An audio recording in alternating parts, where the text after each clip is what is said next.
Um, but yes, I'm friends with Danny. I went to undergrad with Danny at Grinnell. I now work at Pomona College in Los Angeles County or in Claremont, California. I've been here for it was actually 6 months on February 1st. So I'm relatively new, but I have worked in higher education for about a year now. I was at another institution prior to coming to Pomona. Um, and so today I'm just going to give you all like a little slightly informal presentation that we give visitors who come physically to visit Pomona. And it's just like a little information session like about the college itself. And so I will share that right now. So at Pomona, we one of the most popular questions that we get is like what makes it special, right? And we do have like amazing classes. We have amazing professors. We also have really good food, which I will get into a little bit later. But the true answer goes beyond all of those things, right? And so what we like to do at Pomona is we like to focus on four key things. So we like to focus on our place in the world, our location, and then we like to focus on the relationships that you'll build at Pomona, um, as well as the opportunities that you're given as a student, and then finally the outcomes of a Pomona education and what that might look like. So, to begin, we like to say the promise is in the place. Um, so if you're unfamiliar, Pomona is located in usually very sunny Claremont, California. We are having a very, very, very rainy day here currently. But it's usually very, very sunny. We get sunshine more than like 310 days a year, which is really nice. Um, Claremont itself, the village of Claremont itself, is around 45 to 55 minutes from downtown Los Angeles and Hollywood. I actually live in Hollywood, and it takes me around like 45 minutes every morning to get to work. So it's really not bad. First years, of course, are not allowed to have cars on campus, but there is a Metro Link stop just around 2 blocks from campus. And so that's how a lot of our first year students actually get to downtown Los Angeles as well as Hollywood itself. We're also 10 minutes from the San Gabriel Mountains, and an hour and 15 minutes from the closest beach. We like to point those out just because of the fact there's actually a tradition at Pomona called Ski Beach Day, and that's whenever students in the morning will actually travel to the San Gabriel Mountains and they will go skiing and snowboarding because the mountains here do get snow. And then in the evening or in the afternoon, they'll actually travel to the beach and they'll have a bonfire on the beach. There are very few locations in the country where you can go from skiing in the morning to floating in the ocean in the afternoon, but Pomona is one of them. Um, that is kind of our, the big picture location of where we are. But the village itself, the village of Claremont itself, it's classified as a more suburban area. And so it really does have everything that a college student could possibly want or need. There are movie theaters in the village. There are really good brunch or like lunch and breakfast spots in the village. And then there's also In-N-Out. It's famous in California. It has really, really good burgers. It's just a few minutes from campus as well. I go there for lunch sometimes. Um, but the village of Claremont or the city of Claremont is actually called or referred to as the city of trees and PhDs. And it's because of just the educational institutions that are there and also the level of education that a lot of residents have obtained or have received. And that kind of goes into, um, as I mentioned, the kind of educational institutions that are in Claremont. And so, if you are unfamiliar, Pomona is a part of the Claremont Consortium, also referred to as the Five Cs. Um, and it is a consortium of strictly undergraduate institutions within Claremont itself. They're all within 1 square mile of each other. So there is five of them, as I mentioned. Pomona was the founding member of the consortium. It was founded in order to bring that Northeastern liberal arts college experience to Southern California. And so Pomona, as the founding member, it is the biggest just in terms of student body size as well as sheer acreage. Um, and for each of the other four colleges, their foundings relate back to a specific moment in time. So after Pomona was founded, Scripps was founded in the 1920s. It was founded in the wake of the women's suffrage movement. And it was founded as an all women's liberal arts college, and it is still an all women's liberal arts college today. After Scripps was founded, then came Claremont Men's College. It was actually founded in order to educate men who were coming back from serving in World War II. When it decided to go co-ed, it is a co-ed institution today.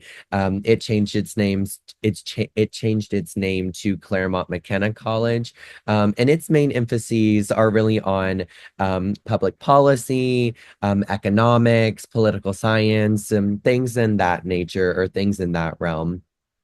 After Claremont McKenna, then came Harvey Mudd. It was founded in the wake of the space race. And so its main emphases are on the STEM subjects, so science, technology, engineering, and math. As you can see, it is the smallest, but it is very, very mighty.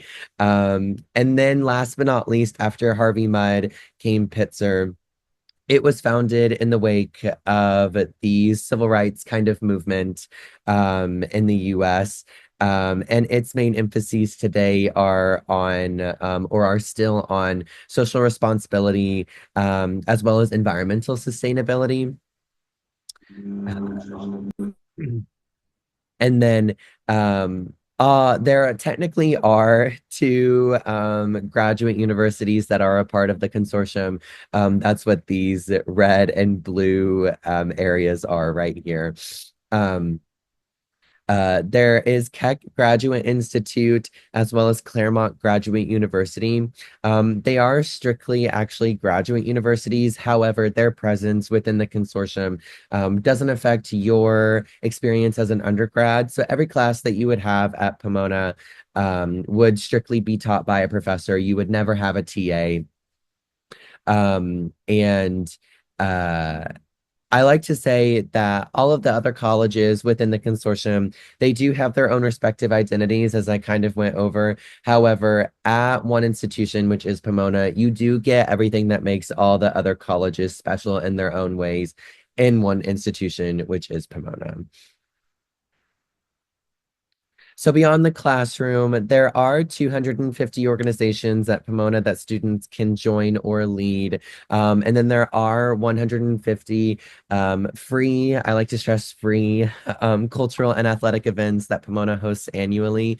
Now, actually going back to this consortium aspect, the Claremont Consortium is the only intentionally founded consortium in the US. There are others out there, of course, but the Claremont Consortium was founded specifically so that way the institutions could kind of feed off of one another. So we do share dining halls, we do share libraries, and we like to stress that because of the fact all the colleges maintain their own respective identities as small liberal arts colleges. But because of the fact that we share resources or our resources are kind of cross-referenced and cross-shared, you do kind of get that feel of like a mid-sized research university just because of all the students that are within that 1 square mile. And so going back to beyond the classroom, yes, we do offer 250 organizations and over 150 cultural and athletic events. However, if you do find an organization that is housed at Pitzer, for example, then Pomona students are actually free to join that organization. Or if you find like a cultural event that is being hosted at Harvey Mudd, you can also attend that as well. Now at Pomona, we do have 21 Division III athletic teams, and our athletic teams actually do very, very, very well. It's not uncommon for our or for one of our athletic teams, or a lot of them to be nationally ranked in the sports that they play in. Um, and Pomona and Pitzer actually compete together to form the Pomona Pitzer Sage Hens, and then Claremont McKenna, Harvey Mudd, and Scripps compete together to form the Stags and Athenas. It's not uncommon for the sibling rivalry amongst the colleges to be very real. It's not like a sports rivalry that you would find at like a really big, research university in the southern US, right? But it is a good sibling rivalry amongst the colleges. And it's just a way for students to kind of get involved outside the classroom, to like cheer on their peers and things of that nature. So, in terms of the relationships that you'll build at Pomona, we like to say the power is in the relationships. Life in terms of life on campus, Pomona does have 14 residence halls, and then 98% of our students do live on campus for all 4 years. We do guarantee housing for all 4 years that students are students at the college. So you're never going to have to go through the stress of needing to find an off-campus apartment, right? And then something that is unique to Pomona is that we do have what we call sponsor groups, and these are just groups of around 15 first year to transfer students um, who receive a kind of this mentorship from upper year students who are referred to as mentors. And it's just nice to have a program like that because of the fact so many of our students are coming from so far away that it's likely the first time that they've ever been on their own. And college is kind of this like next stepping stone into becoming independent, right? And so having that immediate community from the time or from the moment that you step foot on campus ends up being really important for a lot of our students. And the relationships that they build in these sponsor groups go well just beyond their first semester or their first year. A lot of times, the relationships that they build in them and the connections that they have really go beyond graduation as well. So, in terms of what our student body looks like at Pomona, our students do come from all 50 states, as well as a couple of US territories. And then they also do come from over 65 countries in the world. If you look to the right, you'll see the kind of racial breakdown of what the student body at Pomona looks like. And for an institution of our size, for being a liberal arts college of 1,700 students, we are very proud of the way that our student body looks. As a young person, you are exposed to so many differences in the world, right? Whether that be racially, whether it be socioeconomically, a whole bunch of different differences, right? And so we really do try hard to maintain that kind of diversity within our student body. And so going into the international student aspect, right? In any given year, Pomona's incoming classes are around 12 to 15% international. For the class of 2027, it was around 14% international. And then 44% of our international students do receive need-based aid, which I will actually talk about just a little bit later. And then, as I mentioned, our students are coming from over 65 countries. Um, Whenever our students are at Pomona, we like for them to develop or start to developing, right? This kind of like global mindset. And so there's really no better way to do that than to befriend someone or make connections with someone who is quite literally across the entire world from you. Um, and so, uh, yeah, we're very proud of our international presence on Pomona's campus. And so, in terms of academic life at Pomona, we do maintain a 7-to-1 student to faculty ratio and then an average class size here is around 15 students. I would say a large class at Pomona, or what would be considered like a big class at Pomona, would be around 30 students. It's not going to be like 300 students that you would find at an institution like UC Berkeley, for example, or UCLA. A large class size is around 30 students. Um, and what that means is with a small student to faculty ratio and with a smaller class size, you're going to be able to form really close connections with your professors. They're going to know your name and they're going to know your face. And they're going to, be calling on you in class and really building those relationships with you. The professors that teach at Pomona, they teach at a liberal arts college because they care about your education, and because they want to be able to make those connections with you. Now, on the flip side of that, your professors are going to know your name and they're going to know your face, and they're going to know when you're not showing up to class. So don't skip, because that's very controversial. So don't do that. But in terms of the classes that are offered at Pomona, we do offer over 630 classes annually. And then going back to that consortium relationship, right? Consortium wide, there are over 2,700 Claremont courses that are offered. And this is particularly nice because if you were to go on the registration website, for example, and you wanted to take like an intro to biology class, and you saw that it's only offered at 8:30 in the morning on Pomona's campus, then you can actually look a little bit further and see if it's offered at a different time at one of the other colleges. And if it is, you can take it at that college and you can get credit.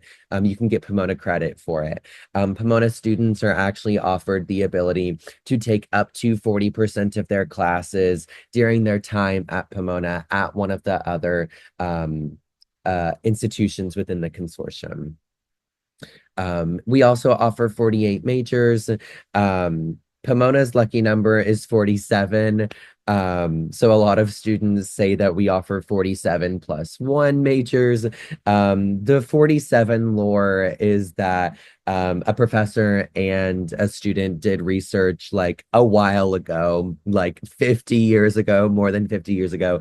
And they found that the number 47 was just the most common number that occurred in the world in nature. We're pretty sure that's been disproven now, but Pomona really just ran with it. And so that is our lucky number. That's the lore behind the number 47. But in terms of the opportunities that our students are offered here, a lot of students think that research is really geared towards and kind of prioritized for STEM students. So students who are interested in things like chemistry or biology, or psychology. But at Pomona, that's not the case at all. We are a liberal arts college. We are very proud of that. And so all of our students are offered the ability to do research no matter what they want to study or no matter what they are studying. 62% of our students do participate in some form of research with the member. 62% of our students do participate in some form of research with a faculty member. And a lot of them do that through what is referred to as SERP, or the Summer Undergraduate Research Program.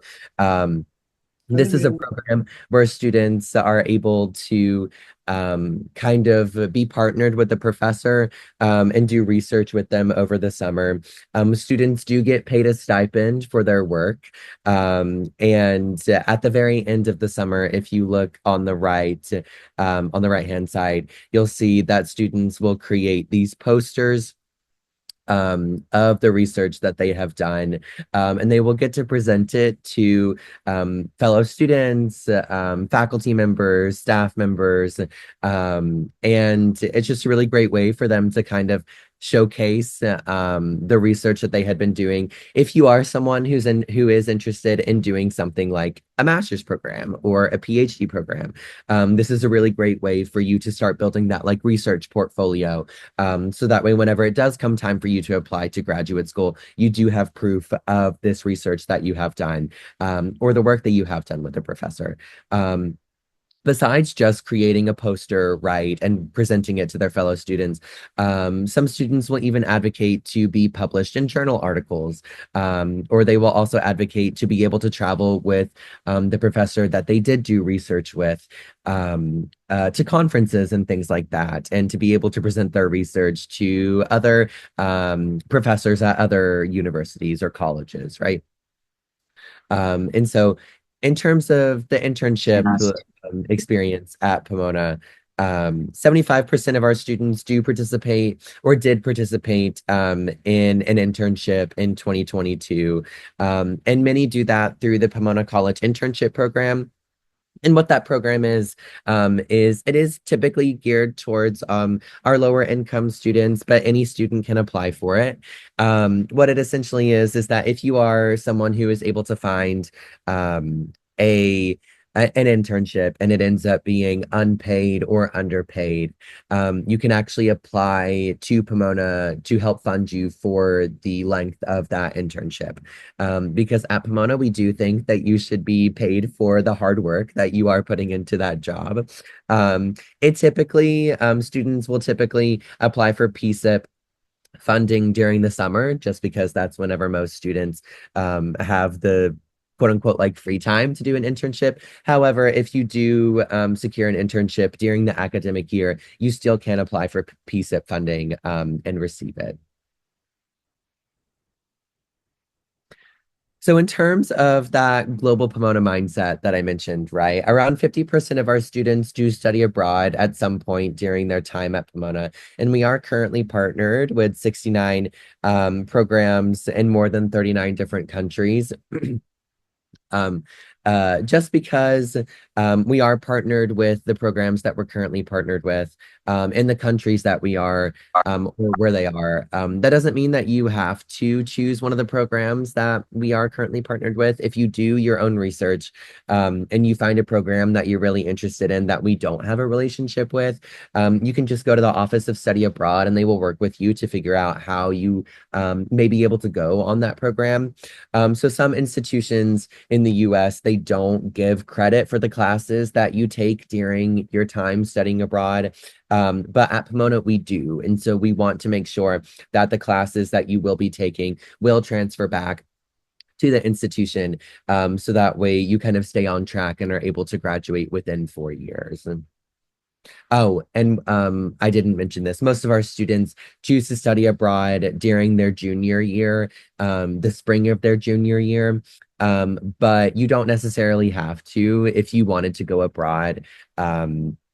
In your senior year or your fourth year, you can totally do that. It's just that most of them choose to go abroad their junior year, and then the programs are typically for just a semester. I do think that Pomona maintains one or two relationships with programs that are an academic year long. The one that I can think of off the top of my head is the London School of Economics program in London, and that one does run from like August until May. And so we like to say that the proof is in the outcomes at Pomona, right? If you will look at the first two statistics, you'll see that for the graduating class of 2021, or for as of 2021, 70% of our students accepted a job or internship offer, and then 27% accepted a graduate school offer or a fellowship offer. But the statistic that we are most proud of is this one at the bottom right here, which is that 80% of our students, after leaving Pomona within 10 years, are choosing to attend graduate school. And we're particularly very proud of that because that means that our students have this like lifelong learning mantra, right? The typical Pomona student, they are very, very, very passionate about not only what they are choosing to major in, but other things as well, right? We have students who are choosing to major in theater or dance, right? But they're doing it on the pre-med track. And so whenever they leave Pomona, they're going to perform on Broadway. And then when they get done with going or performing on Broadway, they're going to medical school. And then we also have students who do follow that typical path of majoring in something like political science, and then they go to law school, and then they go and work for a law firm, right? But all of our students at Pomona are so passionate about so many different things. And that kind of academic, journey, it doesn't look the same for everybody. As a liberal arts college, we do find value in your educational journey being as interdisciplinary as possible, right? And so we actually don't require you to declare a major until the second semester of your second year at the college. And that's because we want you to really find what you're interested in and find your passions. Maybe you'll come in thinking that you want to do pre-med, and then you'll take a class and realize that you actually really don't like it, right?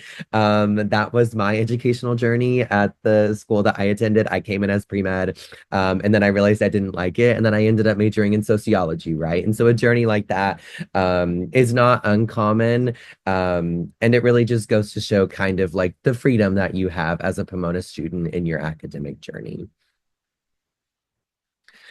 So if I've convinced you to apply to Pomona, then I will get into the nitty-gritty details of what it takes or what it is like to apply to Pomona. So at Pomona, we are a 100% needs met institution. Um, for domestic students, we do read need blind, but for international students, we do read need aware. But for all of our international students, we do meet 100% of their demonstrated need. And we do so without the inclusion of loans and financial aid packages. All of the financial aid that we offer at Pomona is strictly need-based, and so we don't offer any merit scholarships. We don't offer any athletic scholarships or anything of that nature. And that really is to kind of just help level the playing field. We understand that like education around the world is not standardized, right? It's not the same. And so by being a 100% needs met institution, it really does kind of just level the playing field for everybody. And we want to make sure that our students or that a Pomona education is as affordable for everyone as possible.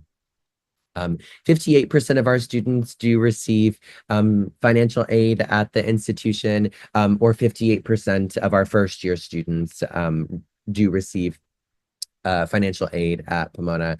And then if you look at the directly billed costs at the bottom and then the average award size at Pomona, a vast, vast majority of our students receiving financial aid are receiving a pretty hefty financial aid package, right?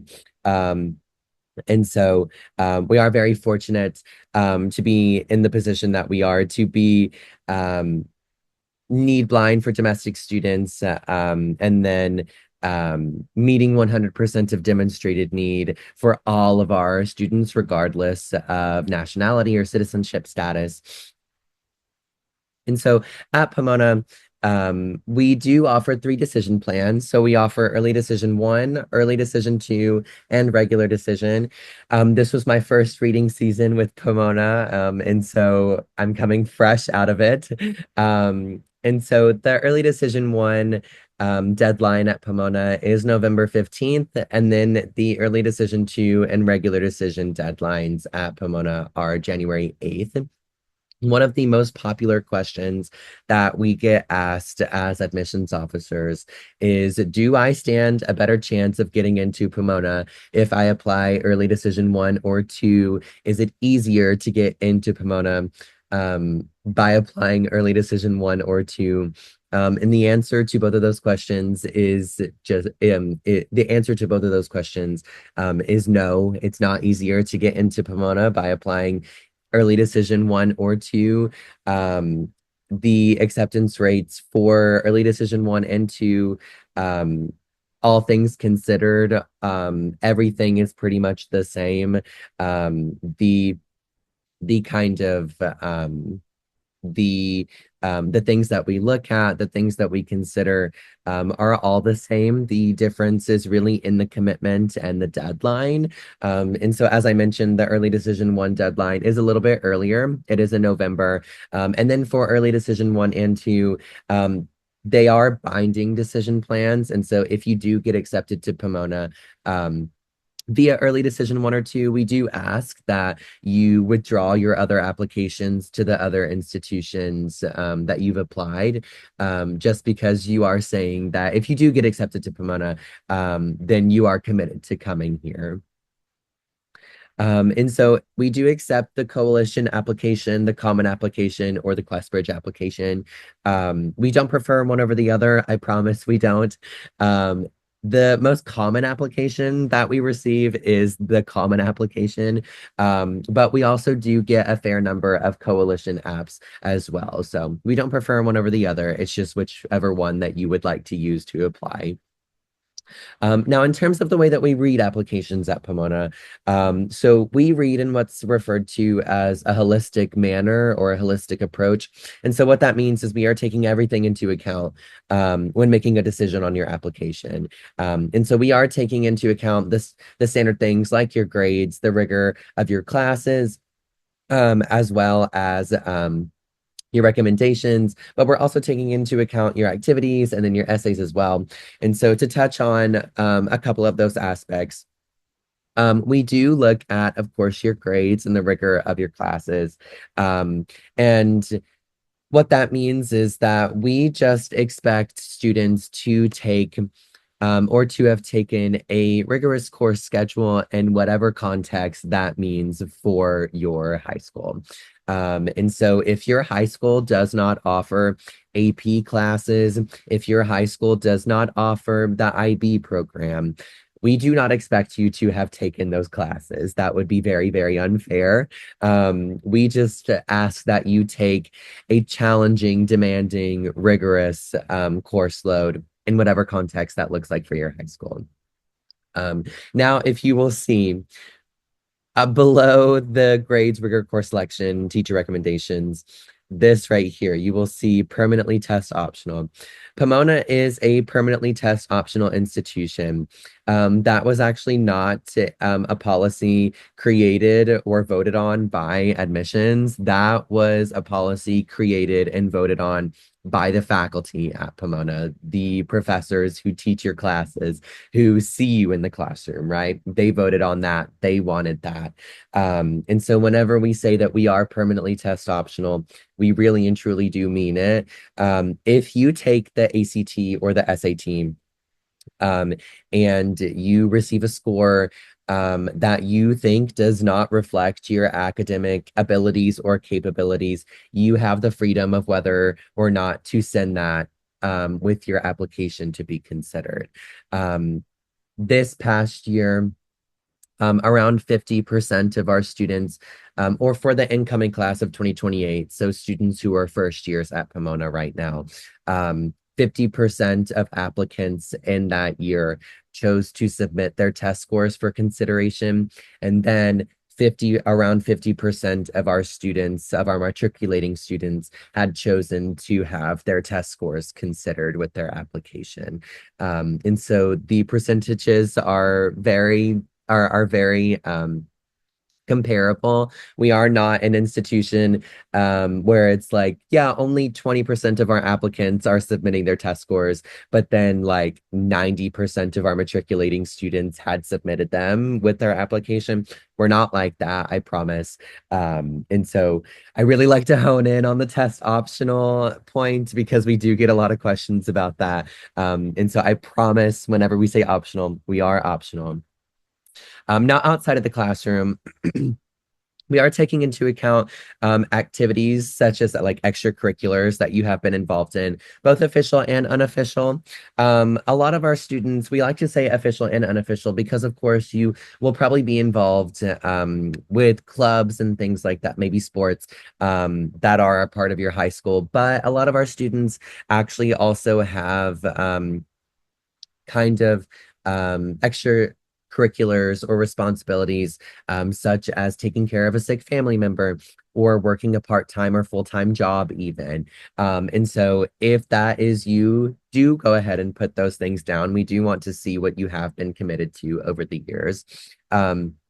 Also, I like to say, if you are passionate about something, if you are someone who spends a significant amount of time doing something, do put it down on your application because we do want to see it. I have read applications of students who have plans to get a master's in architecture on down the road, right? And they've actually put down things that they've built in games like Roblox and Minecraft, because they've spent time doing it, right? And it kind of really flows in with that like architectural interest, right? And so if you're passionate about something, do put it down. Um, in terms of the essays, so Pomona does require, I think it's three short answers that students have to answer, or that applicants have to answer with their application. But that main one is your essay, right? That you will use to apply to like every single college on the Common App. Um, and a lot of students think that it is the most important thing that they will ever write in their entire life. And I'm telling you, it's not. It is something that is important because it is a part of your application, right? But it's only one part of your application. And so whenever we are reading essays, we are not looking for like a wrong semicolon. We're not looking for an uncapitalized I. We're not looking for a misplaced apostrophe. We are just looking that we are just looking for that you tell a story using the prompt that you choose to respond to, right? And so one of the advice that I always give students that I meet is that you should write your Common App or your main application essay in a way that if you were to print it out, like if you were to write it and then print it out without your name on it, but then drop it in the hallway of your high school, somebody could pick it up and read it and know that it was yours because it was something that was unique and kind of special to who you are as a person. And I always give that advice because with this last point, we want students, we want applicants to be their authentic selves, right? Don't try to guess what we as admissions officers want. If you are not someone who is very serious and stoic, don't make your application very serious and stoic, right? But on the flip side, if you are not someone who is like a little bit quirky or like a little bit out there, right? Don't try to make your application a little bit quirky or a little bit out there, because we want to see you be authentic. By being yourself, it really, really, really does help you stand out in the application process. And with that, for every single student who applies to Pomona, we evaluate them based on what we call our VQs or our evaluated or our evaluated qualities. Um, and these are just five kind of like pillars that we evaluate every student on, every applicant using their application. And so the first one that we evaluate students on is ICAC, which is intellectual capability and then academic commitment.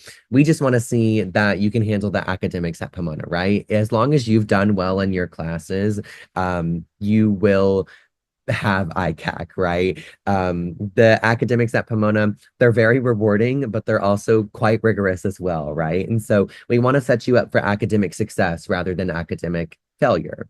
Um, and the next one is my favorite, which is Pickle. It's probing inquiry and creative learning. If you are someone who is interested in studying biology on the pre-med track, what led you to come to that conclusion, right? Like what led you to that path? What have you been involved in? What have been things that have like affected you or like inspired that intellectual curiosity? The next one is CSEP, which is commitment to collaborative engagement and perspective. We just want to learn about the things that you've been involved in, your commitment to engaging and collaborating with others. How well do you work with others? Things of that nature. The next one is C&B, which is investment in community slash network building. We want to know the kind of like lived experience that you've had throughout your life.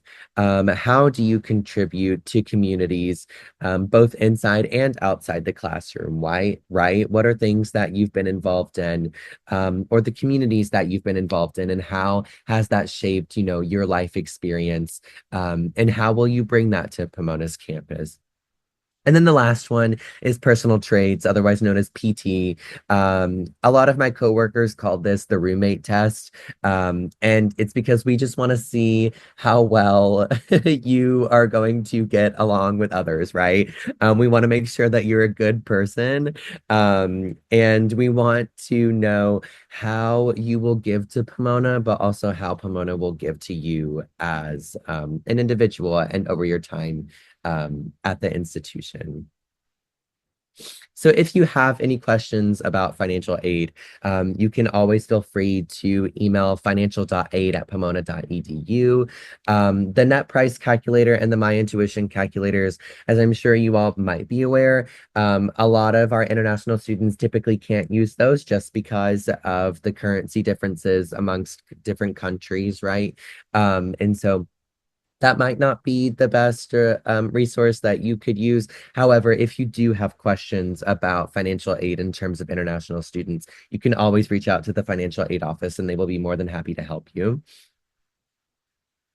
Next, if you would like to connect with admissions, you can always email us at admissions@pomona.edu.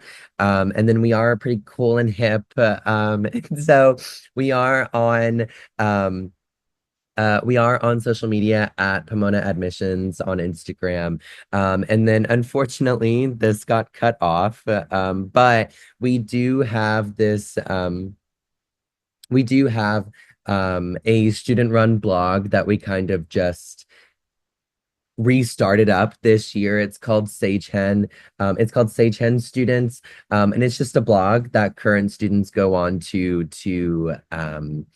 talk about things that they love about the institution because there are really a lot of things to love about it. But also sometimes they talk about things that they would maybe like to see changed, that they haven't had time to change, right? And so current students could maybe help and change those when they get to campus as well.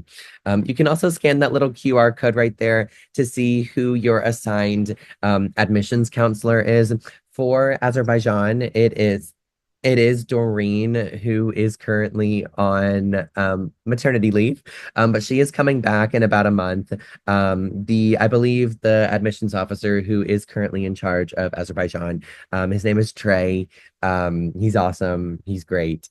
Um, and then that is the end of my slideshow.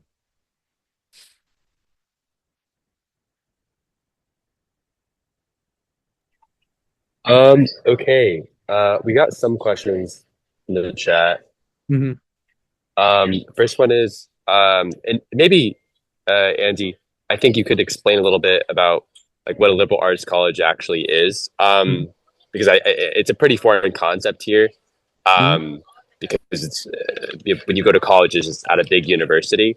Mhm. Um, yeah, someone's asking if like there's master's programs at Pomona. I was wondering, you can go ahead and answer that, and maybe also explain what a liberal arts college actually is. Okay. Yeah. So what a liberal arts college is usually defined as is it's a typically strictly undergraduate institution, meaning that there are no master's programs, there are no PhD programs. All the students at the institution are strictly there for undergraduate education. Um, and so At Pomona, yeah, we don't have master's programs, we don't have PhD programs. And so all the classes at the institution are taught strictly by professors who are masters in their field, who have terminal degrees in the subject that they chose to study and that they chose to teach. And so you'll never have a class taught by a TA like you would find at the University of California at Berkeley, or the University of California, Los Angeles, for example. You do get that. It's a very kind of like intimate learning environment, just because of the fact there are no graduate students on campus, or graduate programs. And all of the classes will strictly be undergraduate students as well.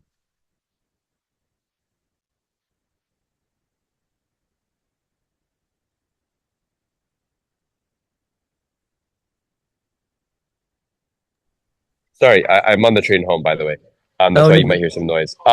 Yeah, the next question we have in the chat is, does Pomona want the IELTS test for international students generally? Yes, so it really depends. So the overarching policy is like if you are an international student, yes, we do want the IELTS. We accept the IELTS, TOEFL, as well as the Duolingo English test. Now, if you are an international student who attends a high school that is primarily taught in English, you can let us know that, and then we can let you know whether or not you still need to submit it. In cases like that, some international students do choose to submit it just because the policies will vary amongst institutions in the US, right? Some schools, regardless of if your school is primarily taught in English, still require it. And so a lot of international students already end up having it. And so if you do have it and want to submit it, totally cool. But if the high school that you attend is not primarily taught in English, yes, we do require either the DET, the IELTS, or the TOEFL. Okay, there's no more questions in the chat, but I have a question that I think might be helpful, which is for international students, um, like they, I guess there's it's probably understood that the grades that they earn that are on their transcript might be hard to understand for like the admissions officers. Mhm. So, like, what do you guys do with that generally? Do you look at rank or do you like value test scores more? That's a good question. Yeah, so I actually don't read international applications.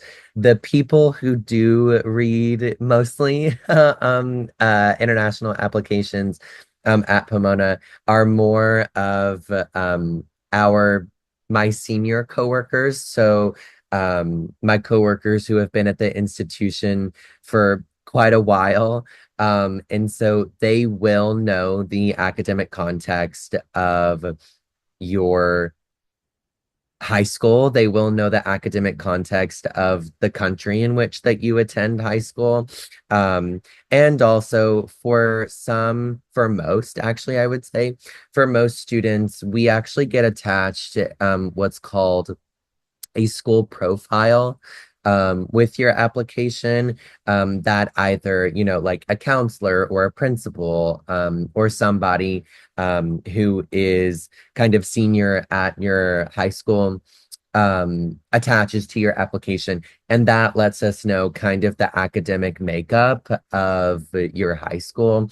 And so if you do follow like the Cambridge educational kind of pathway, or if you do follow the IB program, or if you follow a different program, right?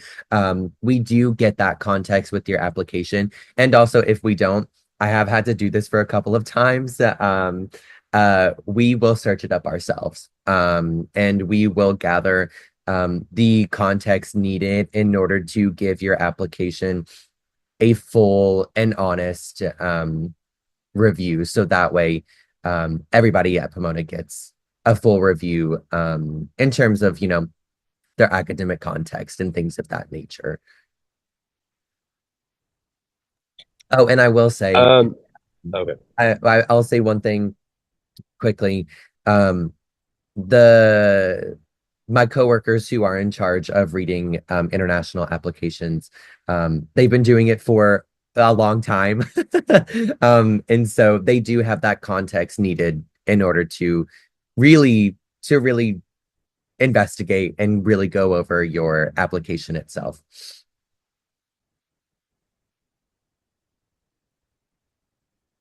Okay. If you have any other questions for Andy, put them in the chat now, or you can turn the mic on.